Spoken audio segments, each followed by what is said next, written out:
Welcome to the UFO Connection. I'm Cynthia Siegel. We have an incredible show tonight. We have a very special guest who is visiting all the way from Australia, Kelly CaHill, and she has a case to tell us about an extraordinary close encounter that I think you're going to be completely fascinated by. And before we go further, though, what I would like to do is thank one of our longtime viewers, Tom Potter, who is responsible for bringing Kelly to the show today. So please join me in welcoming Kelly CaHill. Hi, Kelly. Hi, Cindy. How are you? I'm fine. Thank you so much for joining us. Thank you. Now, this is one of your stops on a lecture circuit that you've been making for the past few weeks throughout the United States and Canada. Mm-hmm. And tell us a little bit about how this close encounter began.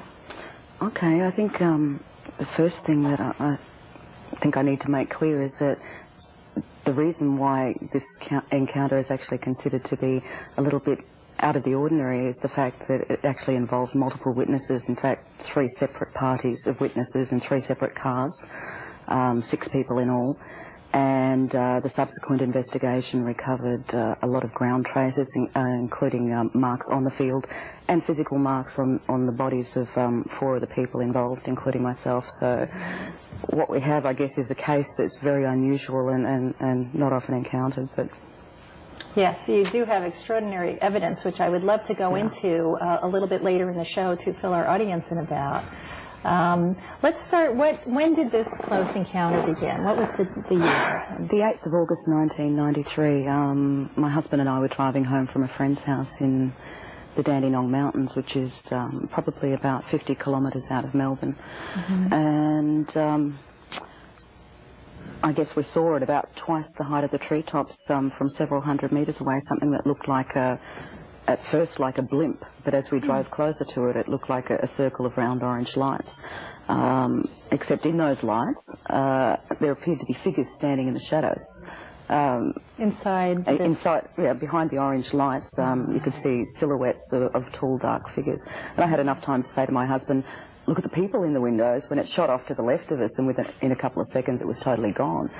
Oh, but that was only the start of it, because we continued driving down the road, and about 2 kilometres later we ran into what I guess you could call a wall or a screen of light. It seemed that way to me anyway. I actually had to put my hand up to my brow in order to look through the window at the windscreen, and I still couldn't see a thing. From there on, we actually rounded a corner, and what was sitting in the field on the side of the road was a huge craft, probably the size of a 2 to 3 story building and the length of an Olympic swimming pool. So it wasn't something that was really easy to miss, and we pulled the car over, but we weren't the only people that did. 100 metres behind us, a bank manager, his wife and their friend, who's a registered nurse, pulled over, and another 25 to 35 metres behind them, David, a government law department employee, on his way home actually pulled over as well. Now, you weren't travelling on the road with these people, you just noticed when you got out. No, didn't know these people at all. Mm-hmm. Yeah. All right. So basically we stopped the car, got out, crossed the road. I saw a whole heap of, well actually at first it seemed to be one figure in front of the craft, and then a whole heap of them. I felt at the same time this energy or frequency go through my body, and it's quite difficult to explain it because there really isn't a parallel of comparison, but I think the only way that I might be able to relate it is it felt like a low-level frequency coming in waves through my body, yet it was actually so dense that I could physically feel it, and it literally terrified the living daylights out of me. I mean, when I got out of the car, I was exhilarated, you know. I wasn't frightened when I got out of the car. All I could think is, this is absolutely amazing, and we're seeing something that most people wouldn't get the chance to see in a million lifetimes. And all of a sudden, that euphoria changed to absolute horror. And I really, I guess, lost the plot. I really lost control. I was so freaked out, I started screaming, and... Was this physically uncomfortable to feel that wave coming through you? Yes, it was almost like something was interfering with the way that my mind worked. It was like I couldn't think straight. It was like I was fighting to to be able to think properly at all. And all I could feel was this raw emotional terror. Yeah. It really was like a living nightmare. And oh, goodness. then these beings or figures came across the field.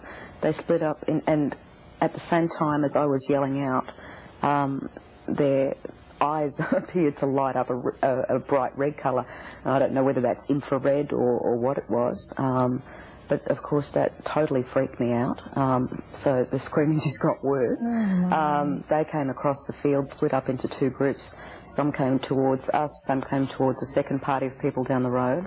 I felt this blow to my solar plexus, and I landed flat on my back in the grass. Oh my. So you got knocked over forcefully by something that didn't touch you that you saw, but it was something that... It was like, almost like an electric charge of some sort. It wasn't like a thump. It was like I'd received an electric shock straight in the solar plexus. Like a shock, huh? Yeah. And were you knocked off your feet? Yeah, literally off my feet and flat on my back on the ground. And it knocked the wind out of me. I couldn't breathe. Right. And I really, really struggled to sit up. I kept thinking I was going to die if I didn't sit up.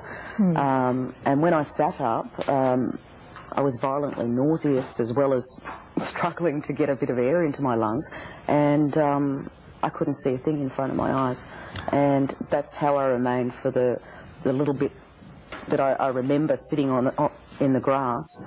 I was totally blind. I couldn't remember. Oh, how terrifying. Yeah, it was actually. It was very terrifying. I think I really was hysterical, and it's almost a little bit embarrassing to think about how hysterical I was then. But I think it's not until you're put in a situation that's totally out of your control do you... Absolutely, and you're being assaulted, knocked over, you're losing your vision, and and these red-eyed, terrifying foreign beings are coming towards you. That's very incredible. Anyway, the last thing I remember was a hand being placed on my shoulder, and I went absolutely ballistic, and the next thing I can remember was being back in the car. You felt something touching you? Yeah. So that was while you were still lying on the ground? I was actually sitting up in the grass with my knees apart. So I was actually in a sitting position. But before I was touched on the shoulder, I heard this male voice say, "Well, someone do something about her." I know it sounds ridiculous. Do something about someone her. do something about her. Exactly. And you think it was one of those beings? Yeah. That was, Well, I couldn't see. I could only hear. I was totally blind. Was this a voice you heard coming from outside? Yes, it was an audible voice. It wasn't, And it was clearly in English, obviously. Yes, but I still have trouble recalling whether there was an accent or anything.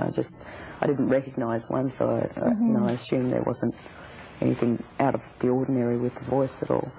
Did you hear any sounds coming from your husband, let's say, or the people up the road? Only in the very beginning when I first got hit, and I sat up, and I called out to my husband that I couldn't see, that I was blind, and I heard him say, "Let go of me." And then I heard the same male voice say, "We don't mean you any harm." And my husband saying, "Well, why did you hit Kelly then?"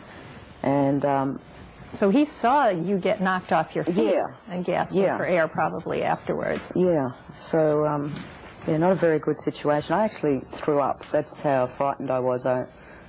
While I was sitting down, I literally threw up. So. Oh dear, goodness.